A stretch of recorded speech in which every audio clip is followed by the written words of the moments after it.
NU didirikan dengan dipersiapkan untuk mampu mengatasi dan mengantisipasi dan mengatasi krisis baik itu nasional maupun global.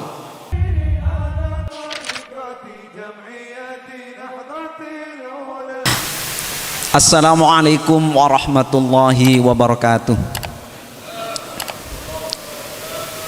Bismillah wassalatu wassalamu ala rasulillah wa ala alihi wa sahbihi wa mawalah, amma ba'd.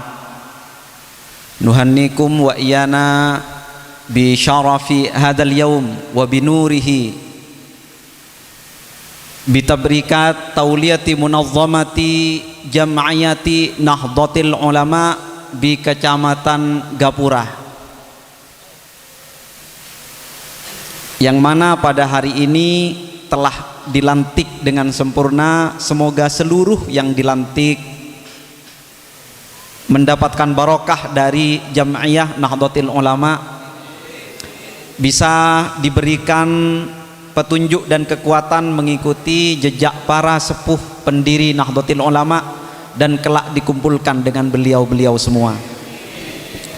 Yang kami hormati pengasuh Pondok Pesantren Nasy'atul Muta'allimin Kiai Haji Munif Zubairi, pengasuh Pondok Pesantren Al-Muqri Perenduan Kiai Haji Zainur Rahman Hammam, kakanda kami, juga rekan guyon kami, di mana beliau sejatinya ingin juga memberikan sambutan atas apa yang telah disampaikan oleh Kiai Imam Hendriyadi, karena itu adalah WA war, peperangan di WhatsApp, seharusnya tidak diungkap di muka publik. Segenap jajaran pengurus PCNU Kabupaten Sumeneb yang hadir di sini, dari mustasyar, syuriah sampai tamfidiyah yang mewakili, juga segenap pengurus MWC NU Kecamatan Gapura, dan juga lembaga-lembaga yang baru dilantik, khususnya Jam'iyatul Qurra wal Huffaz yang dilantik di Kecamatan Gapura ini adalah PC Kabupaten Sumeneb. Betul ya? PAC Gapura dari PC Sumeneb, dan juga Forpim Cam Kecamatan Gapura,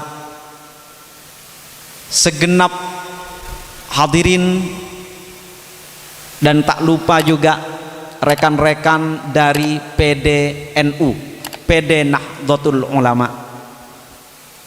Jangan-jangan ada yang tidak tahu PD Nahdlatul Ulama ini bukan perang dunia. Rekan kami Dr. As'ad, beliau adalah salah seorang pengurus aktivis di Perhimpunan Dokter Nahdlatul Ulama. Segenap rekan-rekan Banser, para muslimat dan para fatayat sekalian, saya memberikan apresiasi yang sebesar-besarnya, berterima kasih kepada MWC NU Gapura, dan cukup berbangga sekali karena pada diberikan kesempatan ini, yang saya juga mempertanyakan sebenarnya kepantasannya. Ada kesempatan tapi pantas enggak untuk menyampaikan di MWC yang kira-kira adalah MWC NU terkaya sedunia. Sampai di kecamatan di Amerika pun tidak mungkin lebih kaya dari MWC NU Gapura ini. Mana ada di Eropa, di mana-manalah, tidak mungkin ada yang lebih kaya, insya Allah. Jadi saya mengukur kepantasan saya ini, tetapi karena diberikan kesempatan ini maka kepantasan menjadi kurang aktual. Saya hanya bisa untuk meminta izin menyampaikan pokok-pokok pikiran yang jika kira-kira itu pantas, tentu itu datangnya dari wasilah guru-guru kami. Jika tidak pantas, mohon kiranya sudi untuk memberikan masukan-masukan.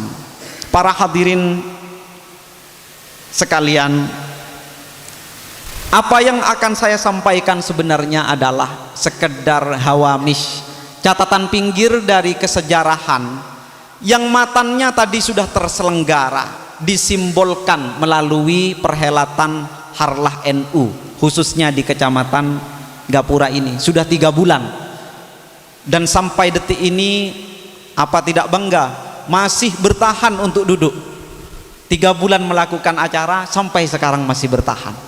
Maka yang akan saya sampaikan tidak lain tidak bukan tentunya hanyalah catatan-catatan pinggir, bahwa para hadirin sekalian, NU didirikan dengan dipersiapkan untuk mampu mengatasi dan mengantisipasi, atau mengantisipasi dan mengatasi krisis, baik itu nasional maupun global.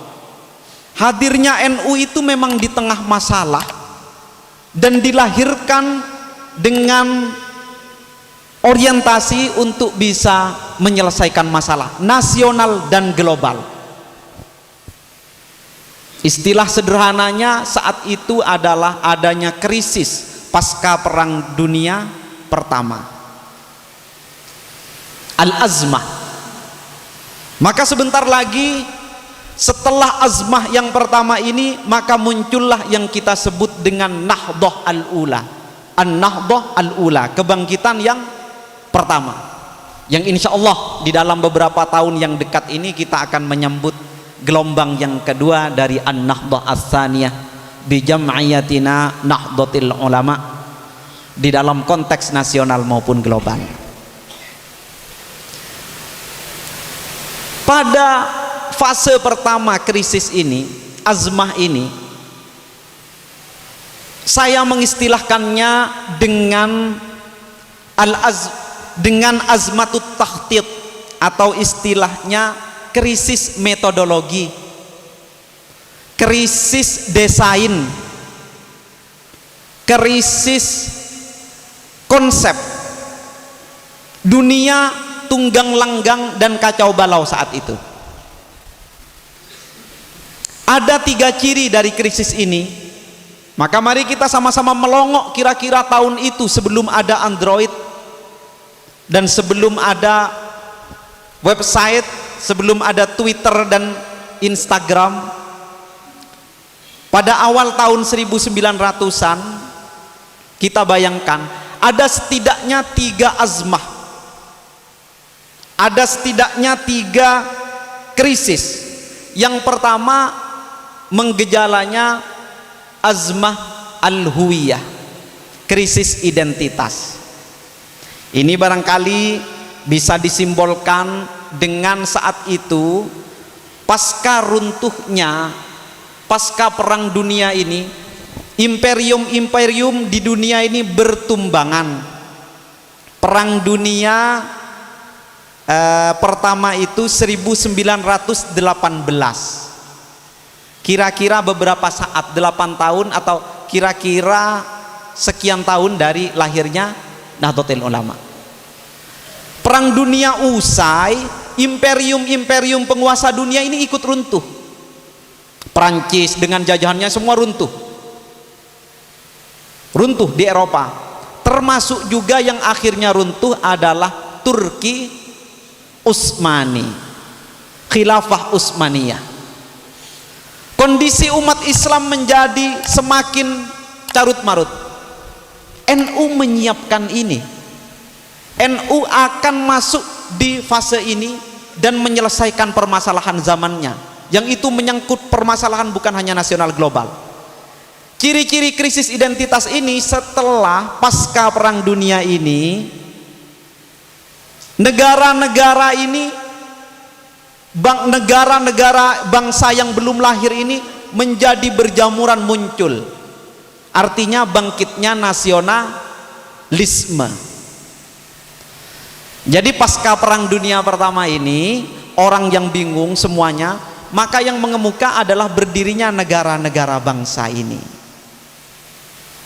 NU menyiapkan itu semua dengan rapi dan berhasil mengambil peran kesejarahan di sana. Sudah tidak ada Utsmaniyah. Akan berkiblat kemana lagi kira-kira? Khususnya umat Islam. Yang kedua yang menggejala juga di saat itu adalah dengan runtuhnya Turki Utsmani, maraknya juga gerakan-gerakan yang kalau bisa disebut ya apa namanya, gerakan-gerakan kontra nasionalis itu sudah muncul juga, ingin memecah belah. Nah, ini bisa kita lihat juga di dalam bentuk krisis lainnya. Di samping krisis identitas, tidak menemukan bentuknya, umat Islam ini seperti apa bentuknya, belum menemukan bentuknya. Mau berorganisasi seperti apa, belum ada Indonesia. Kita dijajah oleh Belanda, Belanda kacau balau, ditekan oleh sekutu, ditekan oleh Inggris, yang Inggrisnya sedang kacau balau juga. Nah, di tengah krisis ini kita memiliki krisis lainnya. Kalau saya menyebutnya itu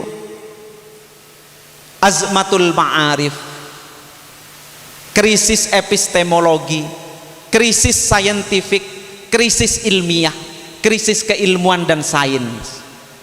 Saat itu kita tidak bisa berkontestasi dan berkompetisi dengan bangsa-bangsa lain di dunia. Nah, perang dunia ini para hadirin menunjukkan munculnya teknologi-teknologi baru yang belum pernah ada dan belum pernah bisa kita lampaui sebelumnya. Jadi saya mengistilahkannya dengan sederhana, fashlut tanafus, gagalnya kita di dalam berkontestasi. Banyak ciri-cirinya. Rokakatul baro'at, kita kekurangan para ahli dan ekspertis saat itu, tidak mampu menghadapi keadaan ini. Melihat ada tank, ada pesawat, kita bersenjatakan bambu runcing. Ini mengerikan karena kenapa? Pada masa-masa sebelumnya umat Islam Indonesia itu mampu bersaing sejajar bahkan melampaui dengan bangsa-bangsa lain di dunia ketika masih tegak kerajaan-kerajaan. Kita unggul. Bahkan di masa Wali Songo. Mengapa di masa Wali Songo keilmuan itu maju? Karena Wali Songo berdakwahnya melalui segala perangkat dakwah yang paling mutakhir saat itu. Pertanian, nah, kalau di sini sudah mengenal begitu apa namanya, begitu lekat dengan legenda kita tentang Sunan Katandur yang mengajarkan teknologi pertanian di Sumeneb, atau bahkan barangkali menggejala di tempat-tempat lainnya. Kita memiliki saat itu di masa Wali Songo, kita memiliki seluruh sumber daya.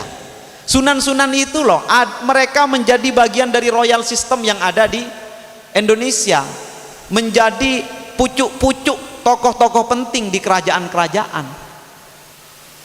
Kita memiliki segalanya, teknologi paling maju, teknologinya orang Madura yang namanya cetbang itu.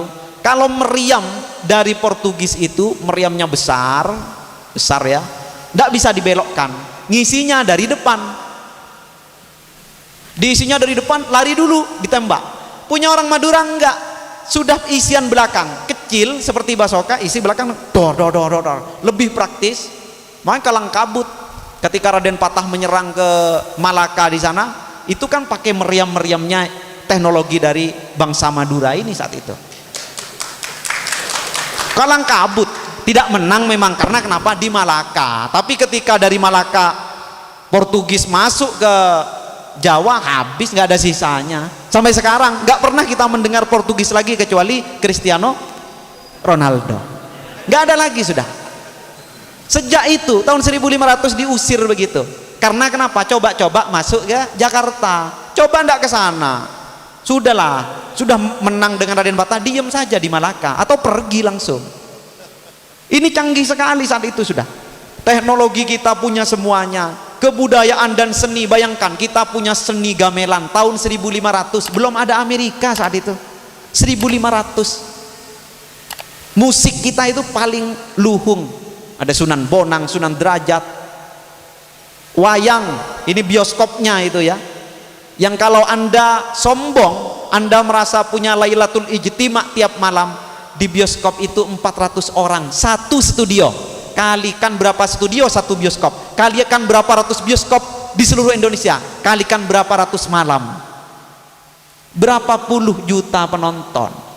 Anda merasa dengan Lailatul Ijtima setiap bulan, setiap ini nggak ada apa-apanya dibandingkan Marvel Avengers, ya kan? Dibandingkan The Dark Knight